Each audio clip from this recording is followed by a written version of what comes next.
Жалпы Дональд Трамптың сайланғаннан кейінгі мен қауіптенетін бір ең басты бағыты бұл оның халықаралық құқықтық нормаларды аяққа таптай бастауы. Мысалы, ол бір дүниежүзілік сауда ұйымынан шығып кетті және халықаралық сотқа қатысты мәлімдемелері бар. Сонымен қатар Париж келісіміне шықты. Париж келісімі мысалы әлем елдерінің қателеспесем 190-ға жуық мемлекет қатысқан мына табиғаттағы климаттың жылынуын тежеуге тырысқан амалдар болатын.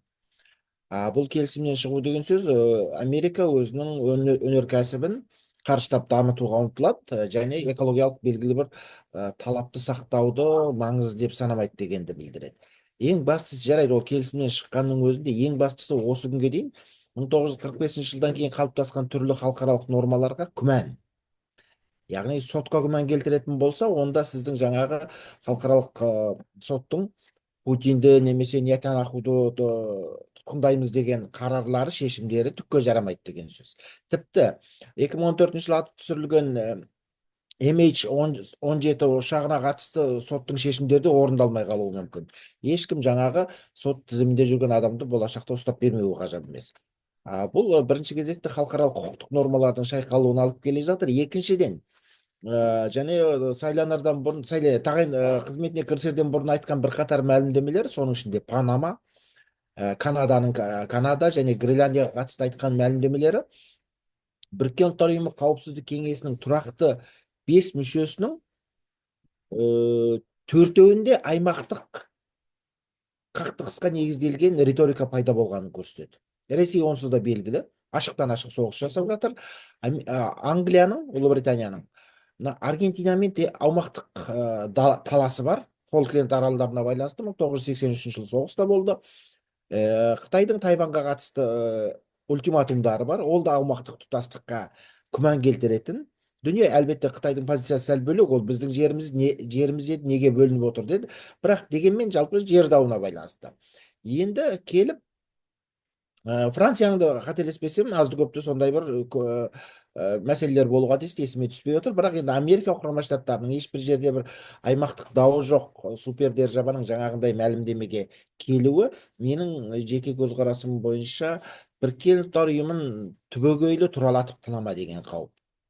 Яғни қауіпсіздік кеңесінің 5 тұрақты мүшесі бұл ұйымның шын беделін, мысалы беделін түсіріп, қауқарын мүлдем кемітіп жатыр деген сөз. Мұндай жағдайда орта деңгейдегі елдер, біз сияқты Германия, Жапония, енді Германия, Жапониялардың әлеуеті әлдеқайда жоғары ғой, бірақ қауіпсіздік кеңесінің тұрақты мүшесі болмағаннан кейін сондай елдердің де мүддесі ескерілмейді және аймақтық қақтығыстарды шешуде шағын елдердің көзқарасы ешқашан назарға алынбауы мүмкін. Жаңа сіз айтып отырған Израиль, Палестина немесе Израиль, Иран қақтығысы кезінде кімнің қаржысы көп, сол елдердің сөз жүреді да, шын мәнінде кейбір мүдде мәселесі ескерілмеу ғажап емес. Мысалы айталық, әлі күнге Палестина автономиясын Біріккен ұлттар ұйымы деңгейінде және осы қауіпсіздік кеңесі деңгейінде тәуелсіз ел ретінде жариялау мәселесінде консенсус болған жоқ.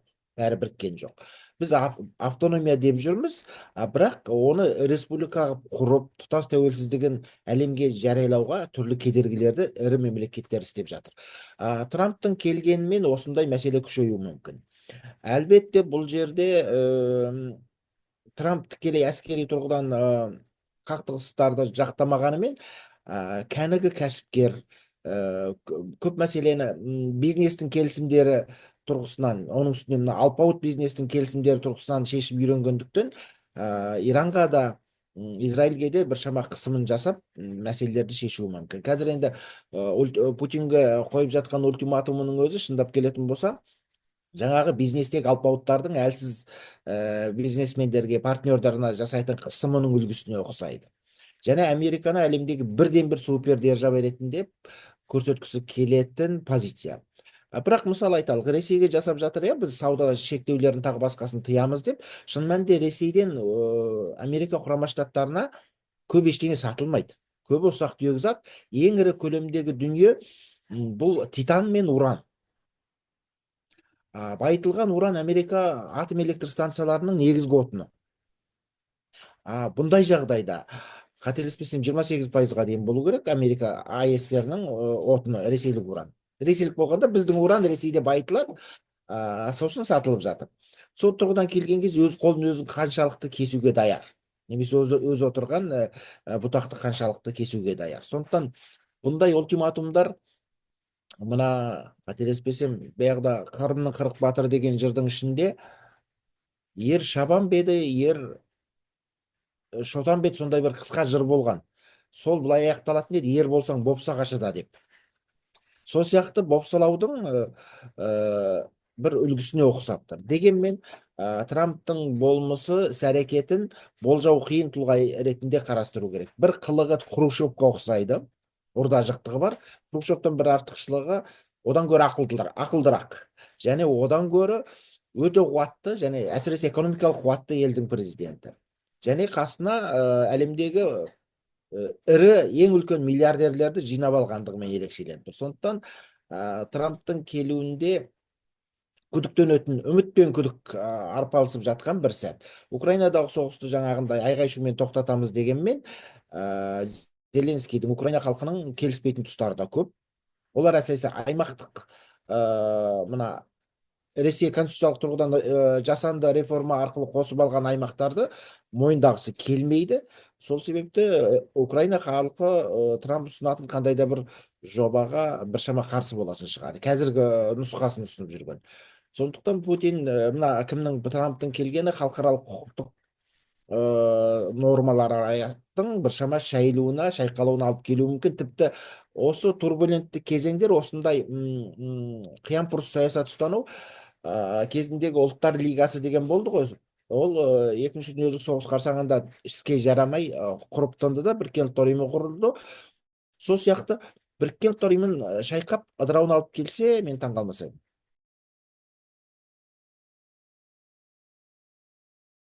Қазіргі Түркияның сыртқы саясатында Америкамен бір жылымық пайда болды.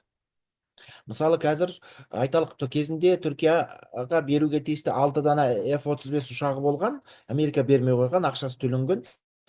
Қазір соны қайтарып алу, беру мәселесі қарастырылып жатыр. F-16-ны жетілдіру деген мәселе қарастырылып жатыр. Шамасы Трамп сайлаудан жеңгеннен кейін кейбір мінезі өзіне ұқсас Ердоғанмен тіл табысуды құп көруі мүмкін. Сондықтан ішкі байланыстар нығайған сияқты. Бұл жерде күрдтер мәселесін бәрібір Түркия өзінің ықпалы арқылы күрдтерді қалай болғанда да жерорта теңізіне шығармау саясатын өзге одақтастарына, НАТО-дағы одақтастары бар, тіпті Израильге де, Катарға да көндіртуі мүмкін. Өйткені Катардан шығатын газ құбыры бәрібір неге жеткен кезде, жерорта теңізіне барған кезде, ол Түркияға лаялды, сонымен қатар Еуропаға лаялды күштердің бақылауында тұрғаны дұрыс. Мысалы, Америка Сириядағы күрд жасақтарын ресми қолдағанымен, жеме-жемге келгенде бұл күрдтерді алпауыт елдер талай мәрте, біз енді ауызекі тілде айтсақ, лақтырды. Мысалы, 2014 жылдары Даишпен соғыс кезінде мына солтүстік Ирак күрд автономиясының жасақтарын, пешмерганы тағы басқаны ерекше пайдаланды да, кейін Месуд Барзани солтүстік Ирак күрд автономиясының тәуелсіздігі туралы референдум өткіземіз деп бір мәлімдеме жасап қалған кезде, жаңағы одақтасып отырған Америка құрама штаттары да, түріктер де, басқасы да дереу қысым қалған болады. Сондықтан күрд мәселесі бұл геосаяси ойындардың құралы ғана. Оларға жуық арада меніңше тәуелсіздік бере қоймайды, және оларды жерорта теңізіне жеткізбейді.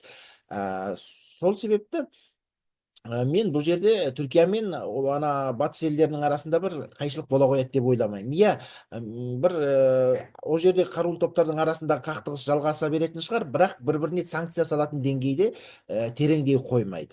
Алайда Трамптың сыртқы саясаты құбылмалы екенін ескерсек, ол аяқ астынан Еуропамен бәсекелесе қалатын бір ой туып санасында. Мен Еуропаға сланец газдар дейді ғой, қатпардағы газдарды, сол қатпарлық газдарды сатам, сондықтан Катардың құбырмен келетін газына жол бермеймін деген бір ниет пайда болса, онда қысым жасау мүмкін Түркияға. Катардың жаңағы Сирия жері арқылы өтетін, Иордания, Сирия жері арқылы өтетін құбырын Еуропаға жеткізбеу мақсатында. Бірінші президенттік кезеңінде Еуропамен осы сауда мәселесінде Трамп біраз соғыс жасап жүрді ғой. Сондықтан осындай позиция болуы ықтимал.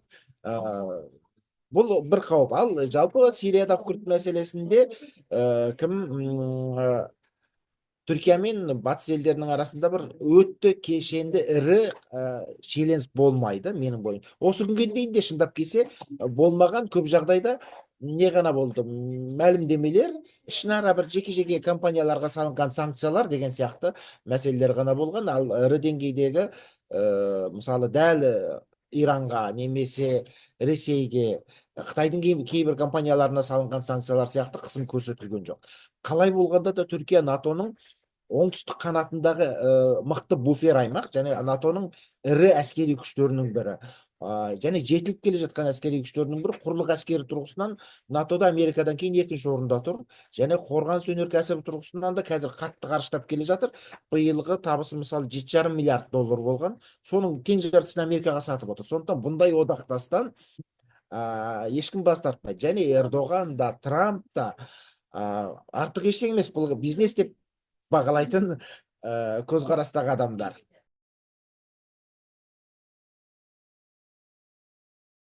Бұлар қазір ана өзінің көмекшісіне, Украина жөніндегі көмекшісінде 100 күн деген уәж айтып жатыр.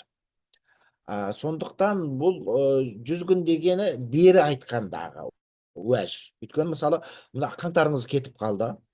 Бітіп қалды. Енді олар шу болып алғашқы дипломатиялық байланыстар орнай бастаған кезде ол кемінде 1 ай 2 айға созылып кетіп, оныңыз 60 күн.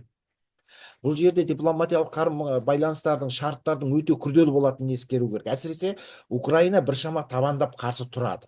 Сонымен қатар бұндай шарттарға Ұлыбританияның көзқарасы қандай болады, оны да ескеру керек. Өйткені қазір Ұлыбритания жалпы анау Сунақтың кезінде де, Борис Джонсонның кезінде де, қазір де Украинаға қатты көмектесетін позициясын ұстап отырған ел.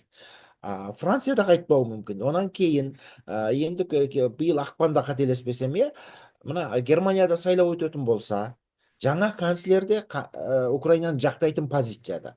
Бұндай сәтте Украина өзінің ұстанымын берік ұстайды. Болмағанда әлемнің 3 мықты елі көмектесеміз деп отыр ғой деген позициямен. Және өзінің талабын қатаң қояды. Сондықтан жаңағы 100 күніңіз көзді ашып жұмғанша өтіп кетеді. Егер де қандай да бір келісімдер маусымға дейін аяқ астынан келісім жасалатын болса, онда Киевті бір жасырын әдіспен қысымға алып, солай көндірді деп бағалау керек.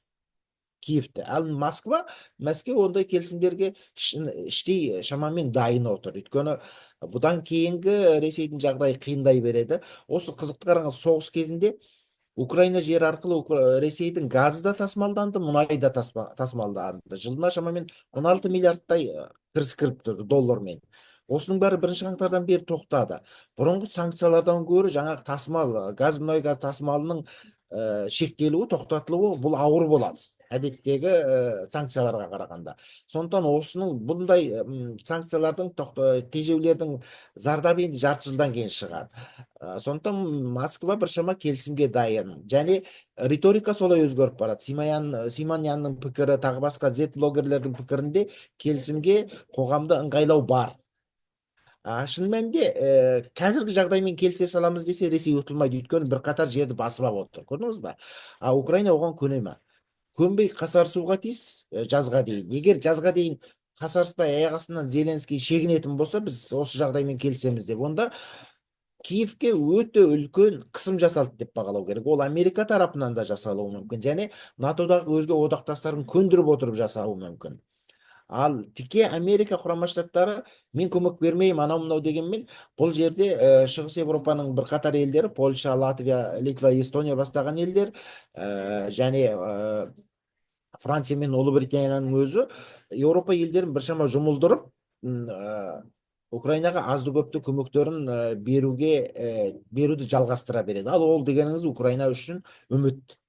Мысалы, алдағы уақытта егер де Мираж 2000-ді беретін болса француздар, ол да жаман ұшақ емес, классификациясы тұрғысынан F-16-ның замандастары, тырнақша ішінде айтсақ. Eurofighter Typhoonды Германия мен Ұлыбритания өз еркімен бере алады негізі. Оның детальдарының ішінде америкалық үлес өте төмен. Сол сияқты Айрис Ти мысалы таза еуропалық өнім, әуе қорғанысы кешенінің зымырандары. Немесе Самп Ти, ол да еуропалық өнім, Американың қатысы жоқ. Тіпті Челленджер, Леклерк, Леопард бәрі еуропалық өнімдер. Яғни Еуропа сәл белін қатырақ болса, Украинаға біршама көмектесуі мүмкін. Және қаржы құйыла бастаса, бұл сәтте Түркия да өзінің өнімін сата бастайды. Белгілі бір техникалық тұрғыдан мәселеге араласу қажет емес. Сондықтан бұндай келісімдер алдағы маусымға дейін жүзеге аса қоймайтын шығар деп болжаймын өз басым. Егер одан бұрын аяқ астынан бір келісім пайда болса, онда үлкен қысым болды деп есептеймін.